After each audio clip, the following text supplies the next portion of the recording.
welcome to my channel. If you're a subscriber, welcome back. My name is Misha and I upload videos on Sundays around luxury, lifestyle, beauty, and fashion. So if you're here for that, let's go. All right, guys, it's going to be a different kind of video today. I kind of alluded to this last week when I mentioned that I may talk a little bit about finance as well, because it's such a big part of shopping and all that we do here. I'm actually on a no spend quarter currently. So what does that mean? So I am not buying any kind of clothing item, handbags, shoes, accessories, any kind of home good items for the next 3 months. There is one exception, and I'll talk to you about that in another time, but pretty much I have paused all my shopping. Now, don't be disappointed, because I did do a lot of shopping last year, and because I hadn't made videos in so long, I still have a lot of things that I have to show you guys and unbox for you guys. So it's still gonna be entertaining here, so come back. But if you want to know how I afford the things that I can afford, just stay tuned. So I'm gonna say this, I'm not gonna get into specifics about how much I make, because I think these principles just are universal to no matter what your salary is. I really do believe that, because I started with these principles when I was a resident. And if you know anything about residency, I made less than I made when I was a nurse, half of what I made when I was a nurse. So these principles held true at that salary, and it holds true at my salary now. Now, for reference, I am a physician, so take from that what you will. There are channels on YouTube, on TikTok, on Instagram that I personally follow that will be very transparent with you. Those people will be very transparent with you down to the penny, how much they make, and they write it down and they show you all of that. So that you're not going to find that here, because this is not a finance channel. I'm just going to tell you what principles I follow to be able to buy the things I want to buy. So number one is I am aware. I'm aware of how much I make. I'm aware of how much I spend. I'm aware of where I spend it. So a lot of people call this a budget. Some people call it a spending plan, but we need to be conscious. There's a consciousness in what we have and where it's going, so that we can tell it where to go. So you know what your money is doing, you know where it's going. I think the best way to do that is to write it down. Some people can do it in their heads, but I think universally the best way to do that is to write down. So during these 3 months of no spend, I'm literally writing down everything I spent. I did it in January. Every single penny, every single dime. Where did it go? How much did I? When you do things on autopilot, especially things that you had never set up to be run in autopilot, it's a recipe for failure, right? So we're not going to succeed if we just kind of let everything auto draft out of our account. We swipe our card to buy food or buy this or buy that without actually knowing how much we have, where it's going, and where we want it to go.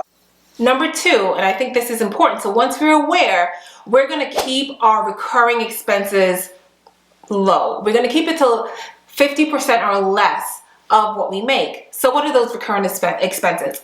The recurring expenses are rent, car payment, mortgage, telephone bill, the things that we need on an everyday basis. But those recurring expenses, we want to keep them relatively low. We want to keep them to about 50% or less of our take-home pay. So not our gross pay, but what we're taking home, 50% of that or less allocated to our recurring expenses. Now, that kind of drives us into like this 50-30-20 rule.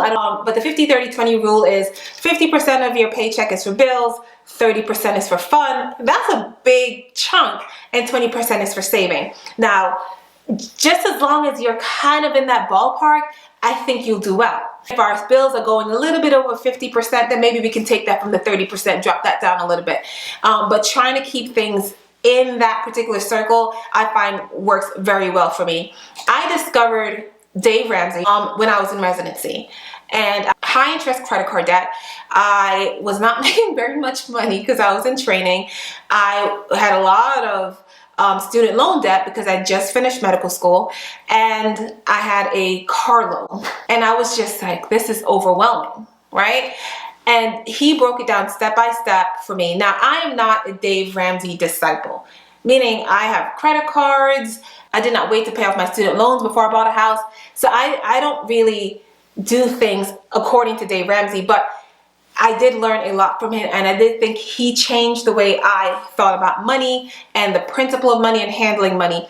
And so that is my number 3 advice, is to read, guys. Get out there and read these finance books, and just don't stick to one person, because you may find that you like one person more than the other, or that the combination, like me, the combination of all of them kind of create the space for you to be the best with your money. So get out there and read these books. So The Total Money Makeover is a Dave Ramsey book.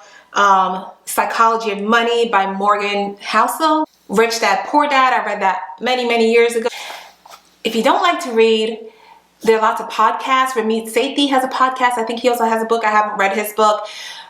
Dave Ramsey has a podcast that I think mirrors his book. I listened to his podcast for a few months, and then I bought the book, and I didn't need to buy the book because everything in the book was said in the podcast at one time or another. They're shorter forms. They're TikToks, really. They're YouTube videos of people telling you how to do these things. So telling you how to create a budget, telling you about the 50-30 rule. So when do we start spending? So we start spending, or I started spending, after I checked off a couple things off my list. So I created a budget, so I saw where my money was going. I kept my recurrent expenses low. And then after I did that, I created a cushion for myself. Dave Ramsey say that you should, after you have created a budget, that you do a $1,000 emergency fund. Just put $1,000 in a savings account. I say put it in a high yield savings account until you can pay off all your high interest debt, and then fully fund that emergency fund. So what do I mean by fully fund? So you want to figure out how much money you need every month to pay your bills, to survive. And then you can multiply that by 3 to 6. So 3 to 6 months worth of expenses. So I found that once I had that fully funded, 3 to 6 months worth of expenses, I can rest easy. I'm saving at least 20% of my salary, whether it be in a 401k, Roth IRA, or taxable brokerage account. And if you want to hear more about all those things, you can look it up on the internet. You can ask me if you want me to go a little bit deeper, go deeper into the woods. I can definitely do that because I love fashion and I love finance. I love medicine, fashion, finance, in that order. Once I did that, then whatever was left, I can spend. And so that's why I feel free. I feel okay with buying all these things. Now, why am I on a no spend if this is the thing? Well, I spent a lot last year. You know, we're human, so sometimes we divert even from our own rules. And so I did a little bit of extra spending last year, and I got very lax in writing things down. And so I wanted to spend the first 3 months of this year just kind of tightening things up, see where I am and what I need. Also, I was overspending. I was buying things I didn't need. And so that's number 4. Figure out what you love and spend money on those things, and don't spend money on other things. So I got lost in the shuffle of buying, you know, things from different influencers. Oh, so-and-so likes this, let me buy it. So-and-so likes this, let me buy it. But when I got it, I didn't wear it because I didn't love it. So that was just a waste of money for me. So I have to figure out what I like and spend money on those 5.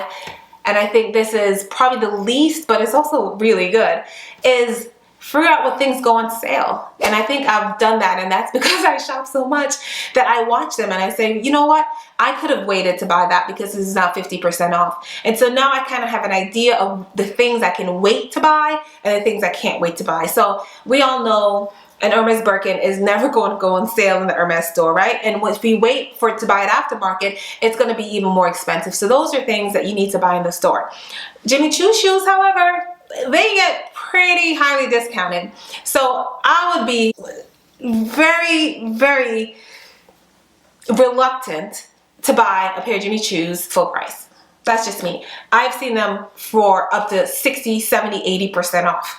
And so I won't buy that full price. And so that is how I am able to afford the things that I buy and do so comfortably. Guys, if you have any questions, please leave them in the comment section below. If you want to see more content like this, let me know. I'm getting back into YouTube. I'm trying to give the people what they want. Environments change, things change, and I love medicine, I love fashion, and I love finance. So those are the 3 things that I probably want to stick to.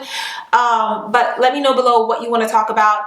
And I want this to be a community where we help each other grow, glow, get better. Don't forget to follow me over on Instagram at _StyleMD, and also on TikTok at _StyleMD. And guys, I will see you next Sunday. Bye.